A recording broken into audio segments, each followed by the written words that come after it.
अस्सलाम वालेकुम पाकिस्तानियों, सबको यकसोदम जबरदस्ती अचानक अन्ने वाह वाली ईद मुबारक। आपको ना आज स्टोरी सुनाती हूँ कि एक्चुअली इस ईद पे हुआ क्या है। चलो भाई।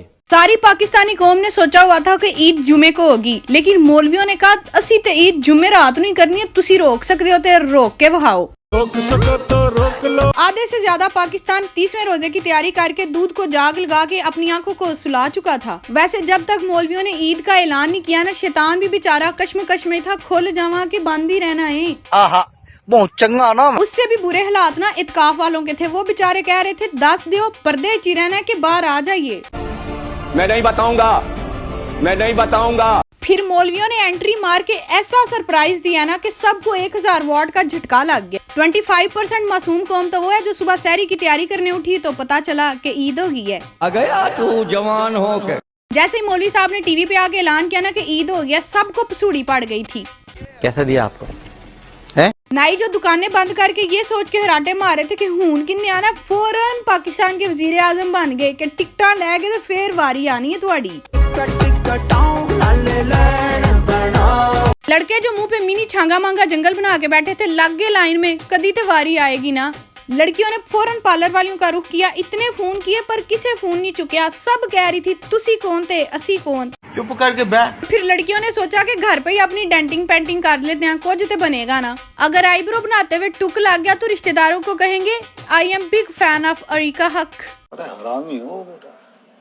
सबसे ज्यादा काबिले रहम और काबिले तरस अवाम वो थी जिसका सूट दर्जी ने 30वें रोजे पे छोड़ा हुआ था। ना 30वां रोजा आया ना सूट लभ्या और सब सोचते रह गए कि दिल के अरमां आंसुओं में बह गए।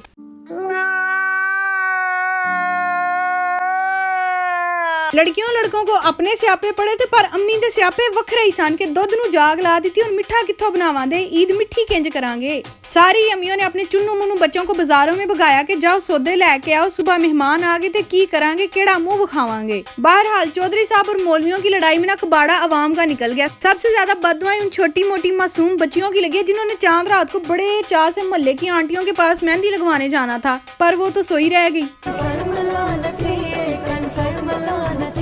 पहले पीटीआई यू टर्न मारती थी, अब मौलवी भी यू टर्न मारने लग गए हैं। 15% अवाम तो रात 2 बजे तक किसी यू टर्न के इंतजार में बैठी रही कि शायद हूं नहीं कह दिन 30वां रोजा हो गया ते रोजा रख ली, साडा रोजा ना जांदा रहे। पर रोजा तो जाता रहा है। अब सारे एक रोजा कजा रखो और इत्काफ वाले एक दिन के इत्काफ में दोबारा बैठ जाएं ताकि जो बस ही फूल उन पे फेंके गए थे उन्हें ताजा करके फेंका जाए। बड़ी अच्छी बात कही आप। जैसे ही घर में सोते हैं फिर पूरी रात हर घर से प्रेशर कुकरों के चलने की आवाजें आने लगी, क्योंकि चने उबालने सन पाकिस्तान ईद होए थे दही पल्ले ना बनन हो ही नहीं सकता। पहले ईद होती थी, खुशी से हर कोई गले मिलके ईद मुबारक कहता था। इस बार जन्नतुल फिरदौस आंटी ने वो भी बंद कर दिया। नो पपियां एंड नो जपियां।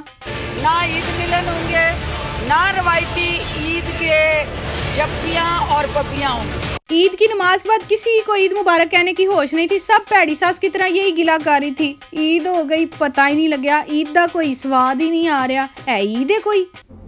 कौन है ये लोग? कहाँ से आते हैं? सारी अम्मियां ना ऊपर ऊपर से सबको कहती आओ बाजी घर चलें, आओ बहना हमारे घर आओ, लेकिन दिल में दुआएं कर रही थी या अल्लाह अज परोने नान असी मुंह वहान दे काबिल नहीं है जो हालात होए ने। और बच्चे दिल में दुआएं कर रहे थे कि या अल्लाह जेड़े रिश्तेदार कदी नहीं आए वो भी आ जान ताकि ईदी मिल जाए। लो जी गौरी आया। आपको ईदी इकट्ठा करने का एक फार्मूला बताती हूँ। जो भी आंटी अंकल घर पे आए उनको पानी शानी पिलाएं, मीठा खिलाएं और आराम से उनके पास बैठ जाएं। अम्मी जितनी मर्जी घुरियां डालें, पास से उठना नहीं है। Oh God, that's quite cool. नहीं तो आपके हिस्से की ईदी आपका कोई और बहन भाई ले उड़ेगा। मैंने एक कजन को ईद मुबारक बोला, आगे से कहती है कैसी ईद, मेरे तो नए कपड़े ही सिलाई नहीं हुए। मेरा तो इतना लाइफ खराब हो गया है, इतना लाइफ खराब हो गया है मेरा।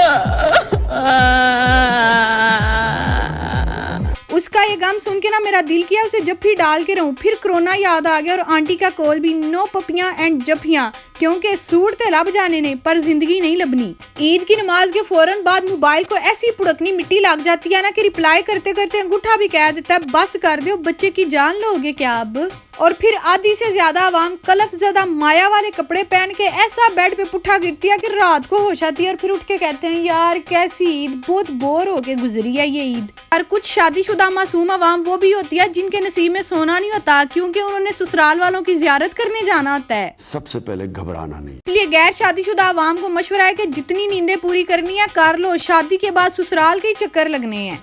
उम्मीद है वीडियो आपको बहुत अच्छी लगी होगी। नहीं। ईद वाले दिन तो झूठ ना बोलें, वीडियो आपको बहुत अच्छी लगी है इसलिए लाइक, शेयर और सब्सक्राइब करना नहीं भूलना। मेरी ईदी दे के जाएं, सब्सक्राइब करें। मिलेंगे अपनी नेक्स्ट वीडियो में। खुद भी खुश रहें और टिक्की और टाफियों की तरह खुशियां बांटते रहें।